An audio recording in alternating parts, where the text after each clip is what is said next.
Kisah dalam video ini adalah lanjutan kisah dalam video sebelumnya, yang menceritakan awal kebakaran di rumah keluarga Soder, lalu anak-anak keluarga Soder lenyap tanpa bekas setelah api kebakaran dapat dipadamkan. Apa sebenarnya yang terjadi terkait kebakaran itu? Dan kemana hilangnya anak-anak keluarga Soder? Video ini akan melanjutkan kisah itu, dan selamat menyelami dunia misteri.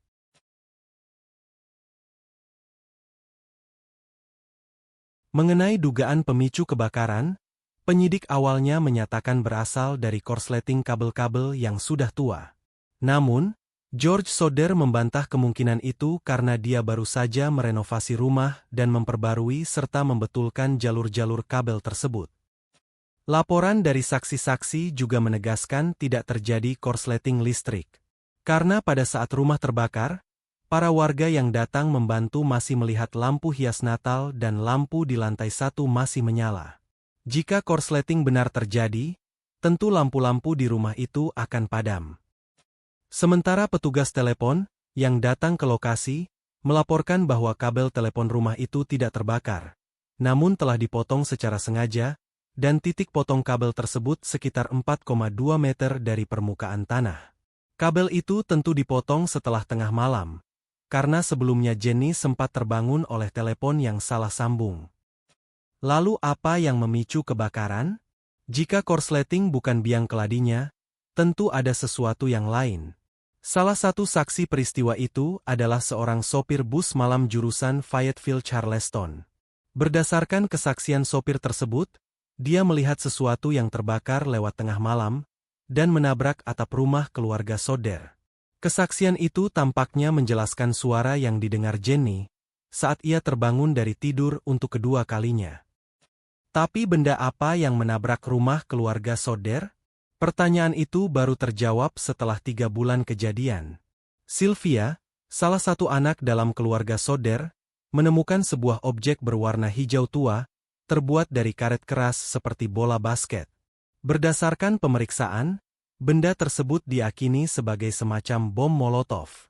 Tapi siapa dan dari mana benda tersebut dilemparkan tidak ada yang tahu. Karena kasus itu sangat membingungkan, ditambah 5 anggota keluarga Soder yang hilang, FBI sempat turun tangan ikut menyelidiki. Namun pada 1950, FBI mulai menutup kasus ini karena tidak juga mendapat pemecahan, dan tidak ada pembuktian yang mengarah pada kemungkinan kriminalitas. Meski begitu, polisi setempat dan beberapa detektif swasta masih mencoba memecahkan kasus ini. C.C. Tinsley, seorang detektif swasta dari Gully Breed, yang disewa oleh keluarga Soder, menyimpulkan bahwa anak-anak yang hilang itu diculik sebelum terjadinya kebakaran. Tinsley juga mengatakan kemungkinan pelakunya adalah orang yang pernah datang ke Fayetteville dan menawarkan asuransi.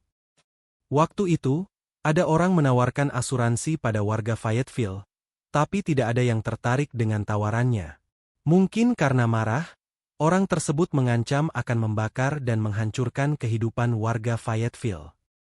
Kemungkinan semacam itu memang bisa saja terjadi, meski bisa pula petugas asuransi itu hanya menggertak akibat marah dan kecewa. Namun, kalaupun benar petugas asuransi itu yang membakar rumah keluarga Soder, kenapa dia harus menculik 5 anaknya? Dan kemanakah 5 anak itu?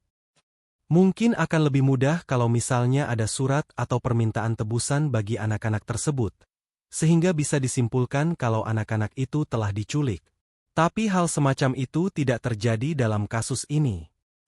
Sampai 10 tahun kemudian, 5 anak keluarga Soder yang hilang tetap tidak ditemukan, dan tidak ada seorang pun yang tahu di mana mereka.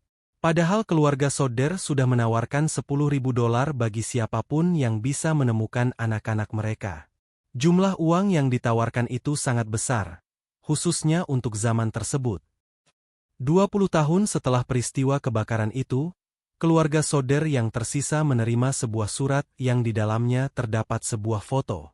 Yang aneh, orang dalam foto itu adalah Louis Soder, namun kini tampak lebih dewasa. Di belakang foto itu terdapat kalimat, Louis Soder, I love brother Frankie.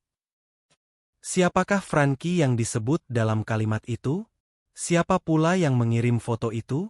Dan benarkah orang dalam foto itu memang Louis Soder yang kini sudah dewasa? Pertanyaan-pertanyaan itu masih misterius karena tak ada alamat pengirim. Dan sekali lagi kasus yang dihadapi keluarga Soder menemui jalan buntu. Pada 1969, George Soder meninggal, lalu istrinya menyusul kematiannya pada 1980. Kedua orang itu mati tanpa tahu bagaimana nasib 5 anaknya yang hilang. Sampai kini, pertanyaan terkait 5 anak keluarga Soder yang hilang masih terus dipertanyakan orang-orang yang mengetahui kasus tersebut. Kira-kira, apa yang sebenarnya telah terjadi? Pada waktu peristiwa kebakaran itu muncul, semua anggota keluarga Soder terlelap tidur sebelum tengah malam. Lalu Jenny terbangun dari tidur saat tengah malam ketika telepon berdering. Namun ternyata seorang wanita yang salah sambung. Setelah itu Jenny kembali tidur, hingga 30 menit kemudian mendengar suara dari atap rumah, yang kemungkinan besar adalah bom Molotov atau objek yang dilemparkan untuk menyulut kebakaran. Jika melihat fakta itu, rentang waktu Jenny tidur kembali dan mendengar suara di atap hanya sekitar 30 menit. Jadi, kalau memang 5 anak keluarga Soder diculik, maka si penculik hanya memiliki waktu 30 menit untuk melakukan hal itu. Mengambil atau membawa 5 anak keluarga Soder dari dalam kamarnya, lalu membawanya kabur entah kemana. Kemungkinan semacam itu tentu menimbulkan pertanyaan. Kamar anak-anak yang belakangan hilang itu ada di lantai 2. Bagaimana mungkin orang bisa menculik 5 anak dari kamar mereka di lantai atas, tanpa diketahui anggota keluarga yang lain? Anak-anak yang diculik itu juga pasti akan terbangun, berteriak, memberontak, dan hal itu tentu akan terdengar anggota keluarga lain yang tertidur. Tapi kenapa tidak ada satu orang pun yang mendengar? Satu hal yang pasti, anak-anak itu diculik. Tapi dibawa kemana? Itu misteri dalam kasus ini. Beberapa laporan saksi mata menyatakan, mereka melihat anak-anak yang mirip anak-anak keluarga Soder di Charleston, beberapa hari setelah insiden tersebut. Saksi mata mengatakan, anak-anak itu bersama seorang pemuda yang berbicara menggunakan bahasa Italia. Kesaksian itu diperkuat oleh kesaksian operator motel Halfway Fayetteville Charleston, yang juga melihat anak-anak itu pada pagi hari setelah kejadian kebakaran di rumah keluarga Soder. Sebagian orang mengajukan teori, bisa jadi anak-anak itu dijual atau dipekerjakan di suatu tempat. Tapi kalaupun memang begitu, kenapa anak-anak tersebut, yang tentunya telah tumbuh dewasa, tidak ada yang mencoba datang ke Fayetteville dan mencari keluarga mereka yang tersisa? Mungkinkah mereka lupa pada keluarga mereka yang sebenarnya? Apakah mereka berada di luar Amerika, hingga tak tahu jalan pulang? Ataukah mereka telah meninggal? Pertanyaan-pertanyaan itu tak pernah terjawab, bahkan hingga kini, setelah 80 tahun lebih kasus itu berlalu. Jangan lupa like, komen, share dan subscribe, agar tidak ketinggalan kisah-kisah misteri lain di channel ini. Sampai jumpa di kisah berikutnya.